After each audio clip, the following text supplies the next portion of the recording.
escrito de Frank D. Cotter, La gran hambruna en la China de Mao, historia de la catástrofe más devastadora de China, 1958 a 1962. 2. Empieza la carrera.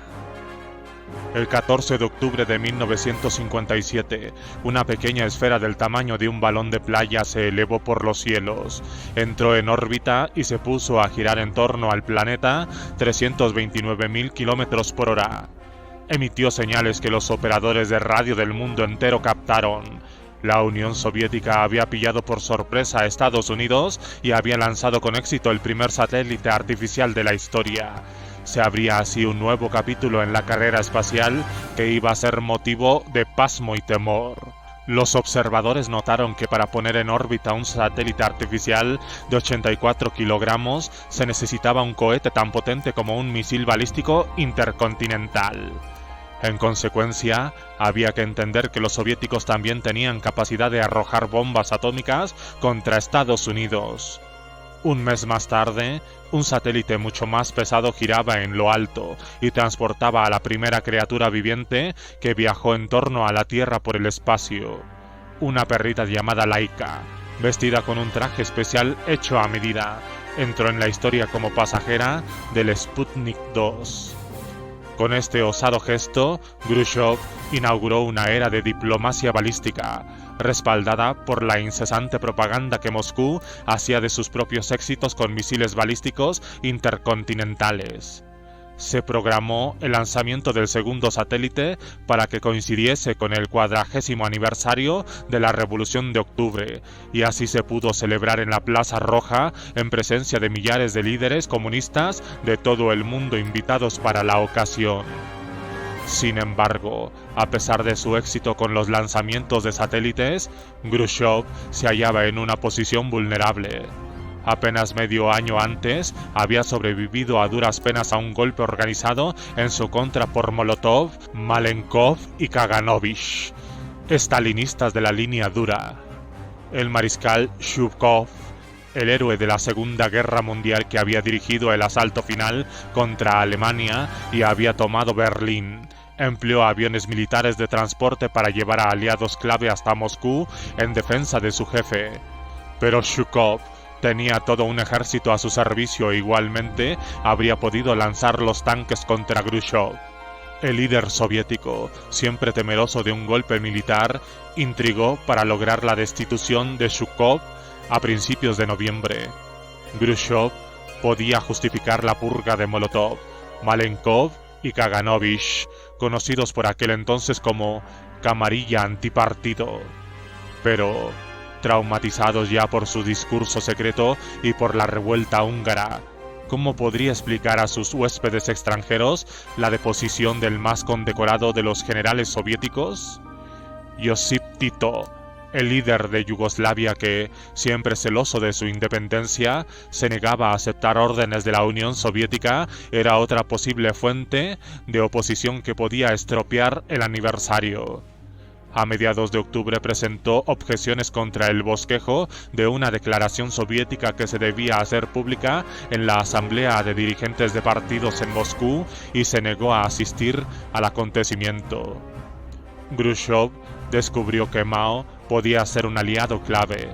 A pesar de sus diferencias en políticas exterior e ideológica, Mao, a su vez, tenía buenas razones para auxiliar a su rival. Había atosigado repetidamente al líder soviético con peticiones para que éste le ayudara a adquirir armas nucleares. Estados Unidos había empezado a presentar asistencia militar a Taiwán y había introducido misiles nucleares tácticos en marzo de 1955. Desde ese mismo momento, Mao estuvo decidido a hacerse con la bomba. Entonces, el 15 de octubre, en vísperas de la cumbre internacional, Khrushchev reforzó su apoyo al firmar un acuerdo secreto con China en el que se preveía la entrega de una bomba atómica soviética en 1959. Mao estaba entusiasmado, sabía que llegaba su momento. Khrushchev dependía de él y colmaba de atenciones al presidente y a su séquito. mandó 2 aviones Tu-104 para que transportaran a la delegación china hasta Moscú. El líder soviético, flanqueado por algunos de los elementos más importantes de su partido, brindó un caluroso recibimiento a Mao en el aeropuerto de Vnukovo y lo acompañó en persona a su alojamiento. La delegación china fue la única entre las 74 que asistieron al congreso que se hospedó en el Gran Palacio de Kremlin. Mao se alojó en los aposentos privados de la emperatriz Catalina. Estaban tapizados con damasco y tenían volutas foliadas pintadas en el techo. Toda su ala occidental exhibía un lujo desorbitado. Columnas altas rematadas por capiteles de bronce, paredes revestidas de seda y de artesonados de madera de nogal, estucos sobredorados en las bóvedas y gruesas alfombras en todas las salas. Mao se mostró indiferente a todo ello y empleó su propio orinal. Las galas del aniversario llegaron a su pública culminación en el 7 de noviembre. Mao compareció al lado de Khrushchev frente al mausoleo de Lenin para asistir a un desfile de 4 horas por la Plaza Roja en el que las fuerzas soviéticas exhibieron sus nuevas armas. El pueblo enarbolaba banderas chinas y gritaba «¡Larga vida a Mao y a China!». A pesar de todos los privilegios que se le otorgaron, Mao disfrutaba poniéndoles pegas a sus anfitriones. Menospreció la comida y se mostró desdeñoso con la cultura rusa, condescendiente con los delegados de los otros partidos y altivo con Khrushchev. «Mira de qué manera tan distinta nos tratan ahora», le decía a su médico en tono burlón, con una sonrisa de desprecio. Incluso en este país comunista se sabe quién es poderoso y quién débil. ¡Qué snobs!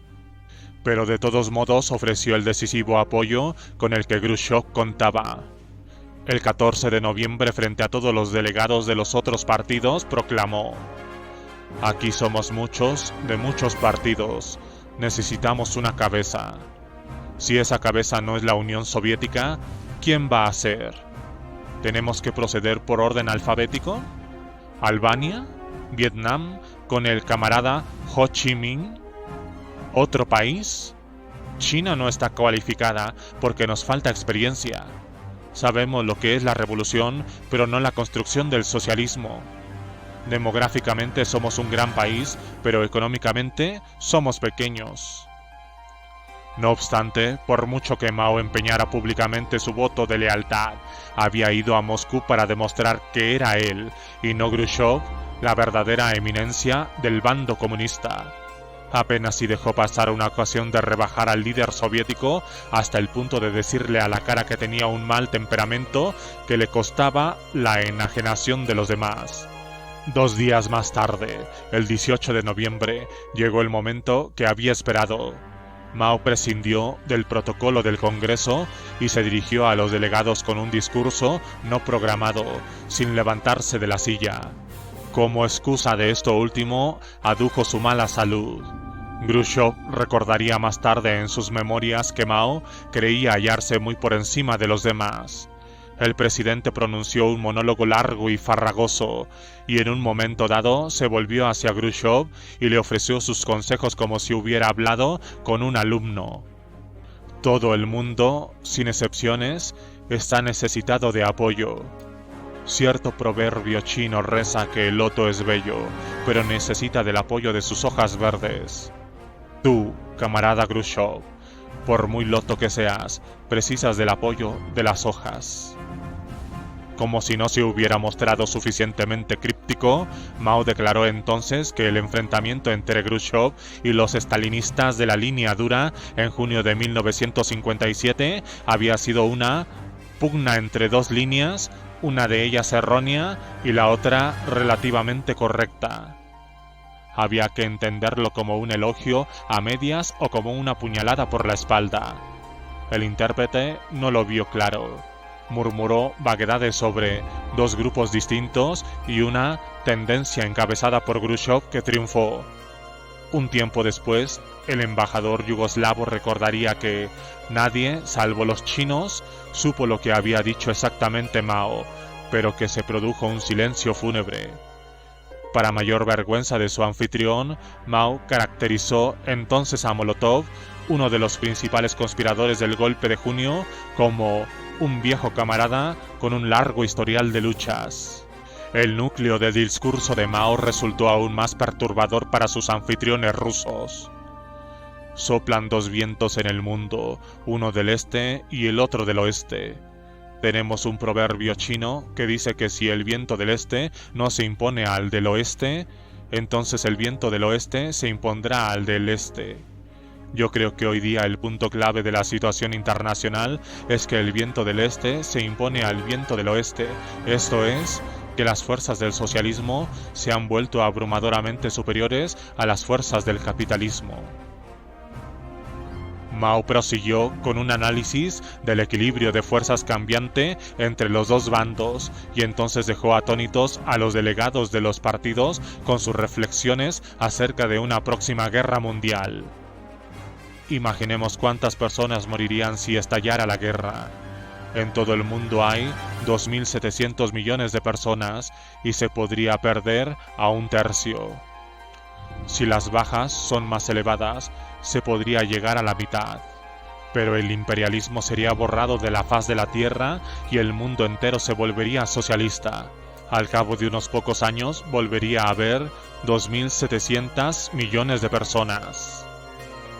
Estados Unidos no es más que un tigre de papel, dijo Mao, con aparente indiferencia ante la destrucción de vidas que contemplaba. Por supuesto que se trataba de un farol, en esta ocasión como en tantas otras, pero sus alardes belicistas tenían como objetivo mostrar que era Mao, y no Khrushchev, el revolucionario más resuelto. Mao no se contentaba con presentar cifras de población ante su público.